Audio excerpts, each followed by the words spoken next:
whether you're driving your own car or someone else's car. True or false? True.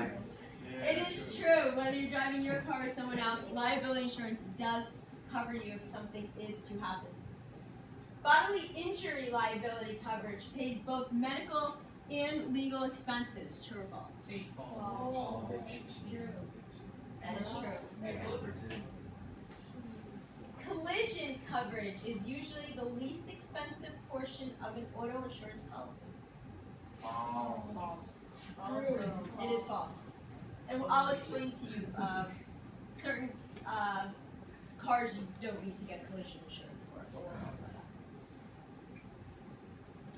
True or false, comprehensive insurance covers losses if your vehicle is stolen. True. That is true. Renters do not need property insurance because they don't own the building where they live. That actually is false. What you're really insuring yourself for is your personal belongings inside of the apartment that you're renting. So you're not technically getting insurance for the building. The inside, your personal belongings, is what you're insuring. If you live in a high-risk area, you cannot get home insurance. That actually is false. More than 30 states have a plan called the FAIR Plan, and this provides insurance to high-risk areas, flooding, high crime. They will give insurance to that. I don't know what 30 states, but there's more than 30 that have that. All right, so types of coverage, we're going to talk about auto insurance first.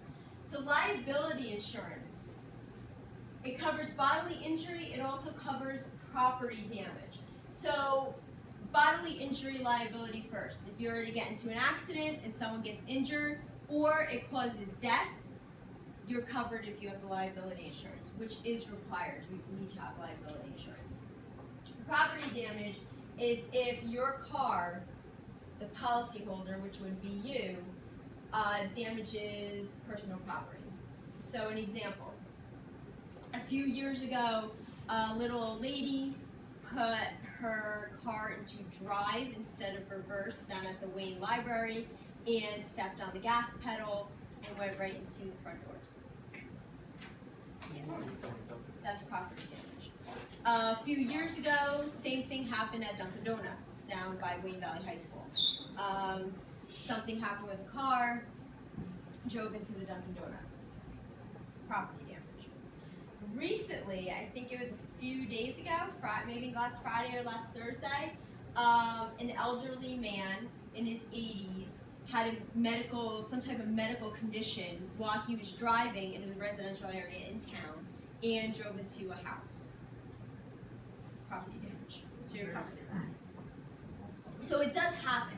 And that's when I teach this part, like bodily injury, you understand, a car accident, you get hurt, it can cause death depending on the accident and if they're wearing a seatbelt and the type of car. But property damage, no one ever believes whether or not you can actually hit a building or drive into a building. And it does happen more often than you think. If you watch the news at night, especially in New York City, they're driving up on sidewalks, hitting stores.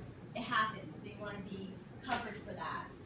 It's not something that, I have students like, oh, that doesn't happen. Well, library, Dunkin' Donuts, it's even happened in our town. Yeah. So would it be hitting like a deer because there's property damage? That's different. That's going to be comprehensive. We'll talk about that.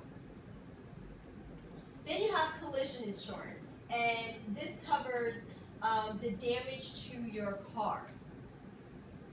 Now, if you have an older car, let's say it's worth $2,000, do you want to get collision insurance on it? No. Not really, because you're going to pay more for collision insurance than the car is worth. So if you have a car that you paid $2,000 for, it's not really worth a lot. If something happens to it, it's not even worth what you're going to pay to get it fixed. Don't have collision insurance. There's really no need to have that. But your newer cars definitely have collision insurance because you wanted to pay for any damages that happen to your car. A deductible, we'll talk about this with health insurance also. The amount paid out of pocket by the policyholder before the insurance company pays. So let's say you have an insurance policy and your deductible is $500. You get into a car accident. It's your fault. there's $2,000 worth of damage on your car,